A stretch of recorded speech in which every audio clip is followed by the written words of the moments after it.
สบายดีเนาะอาจารย์เนาะวันนี้เข้ามาเบิ่งตัวกดส่งคะแนนเข้าห้างทะเบียนกดไปที่รายงานคะแนนเลือกวิชาเลือกสั้นเรียนห้องเรียนวิชากดรายงานหลังจากเราส่งคะแนนแบบนี้เบิดเนาะหลังจากเราส่งคะแนนแบบนี้เบิดแล้วเราก็มาปิดปีในที่นี้ปิดปีเนาะเรื่องพาสเวิร์ดนี่ให้ก๊อปเอา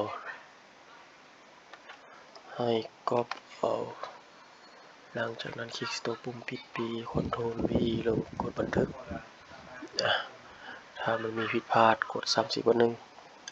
ลบตัวเก่าออก Ctrl V บันทึกเลยแล้วสำเร็จกดรายงานเบิ่งเนาะแล้วมันจะมีปุ่มยกเลิกอยู่นี่ขึ้นหลังจากปิดปีตัวนี้แล้วเรามาเบิ่งตัวรวมวิชานี้แล้วอยากจะเลือกม.แล้วเลือกห้องเลือกวิชาที่ปิดเมื่อกี้นี้แล้วเลือกวิชาที่1เป็นคณิตศาสตร์2 3บ่เอาเพราะว่ามันมีวิชาเดียวเนาะมันมีคณิตศาสตร์บ่มีวิชาอื่นปนหลังจากนั้นกดรายงานแล้วให้สังเกตเบิ่งคะแนนว่าคะแนนนี้มาบ่ถ้าคะแนนนี้มาปึ๊บเราก็กดบันทึกรวมหลังจากนั้นก็Ctrl V ลงไปสำเร็จกดรายงานเบิ่งนะแล้วจะมีปุ่มยกเลิกคะแนนมาแบบนี้แล้ว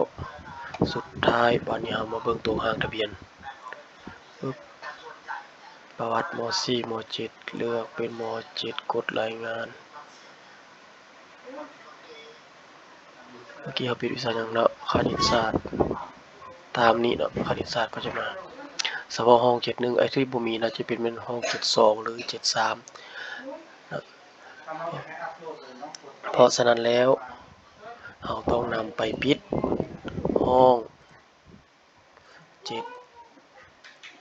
72ของวิชานี้นะของวิชานี้ปิดตามขั้นตอนที่เคยเฮ็ดมาเฮ็ดคือเก่าเนาะไปแต่ละห้องไปจนให้มันเบิดวิชานั้นหรือว่าเบิดชั้นนั้นของวิชานั้นแล้วจังไปวิชาอื่น